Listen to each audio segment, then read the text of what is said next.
Welcome back. This is Pottamma review. இப்போ நம்ம பார்க்க போகிற டாபிக் என்னென்னா, யார் நம்ம நண்பன் நாய் பற்றி தான்.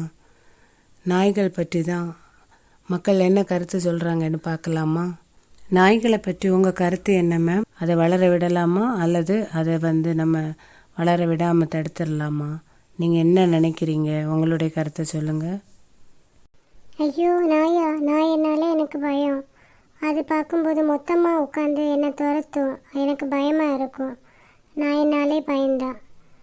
நாய் இருக்கும்போது பயந்து தான் ஸ்கூலுக்கு போக வேண்டியதாக இருக்குது.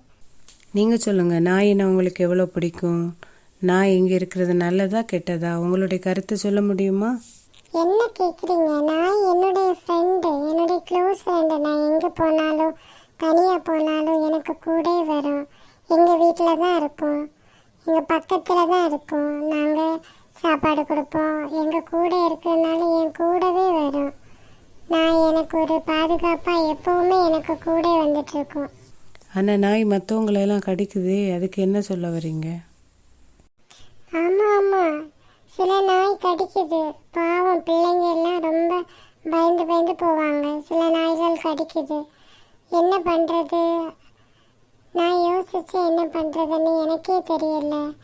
எனக்கு பயமாக இருக்குது. ஆனால் நான் பார்த்த நாய் நல்ல நாய், அதனால் எனக்கு பயமாக இருக்குது. எங்கள் நாய் வேணும். அதை வெளியில் விட முடியாது, அதை காப்பகத்துக்கு விட முடியாது. அது எனக்கு பாதுகாவலாக இருக்கும். நாய்கள் நம்ம இருக்க இடத்துக்கு தேவைதானா அல்லது தேவையில்லையா? அது அடைக்கப்பட வேண்டிய மிருகம் தானா? நீங்கள் உங்களுடைய கருத்தை சொல்லுவீங்களா? தெரு நாய்கள் எல்லாம் தேவையே கிடையாது. நாட்டு நாய்கள் எல்லாம் இங்கே இருக்கதே வேஸ்ட்டு. அதையெல்லாம் கொண்டு காப்பகத்தில் அடைச்சிருங்க. வீட்டில் நாங்கள் வளர்த்துதோம் பாருங்கள், எக்ஸ்போர்ட் பண்ண நாய்கள், வெளிநாட்டிலேருந்து இறக்குமதி. அதுதான் தேவை. அதுதான் பார்க்குறதுக்கும் அழகாக இருக்கும், எங்களுக்கும் காவலாக இருக்கும். தெரு நாய்கள் எல்லாம் அடித்து விட்டுடணும், தேவையே கிடையாது. தெரு நாய்களை பார்த்தாலே இதாக இருக்குது. நாங்கள் வளர்த்துற நாய்கள் இவ்வளோ அழகாகவும் இவ்வளோ கம்பீரமாகவும் இருக்குது. கடித்தாலே ஒரு 4 பேரை சேர்த்து கடிக்கும். தெரு நாய் கடித்தா ஒரு ஆளை தான் கடிக்கும்.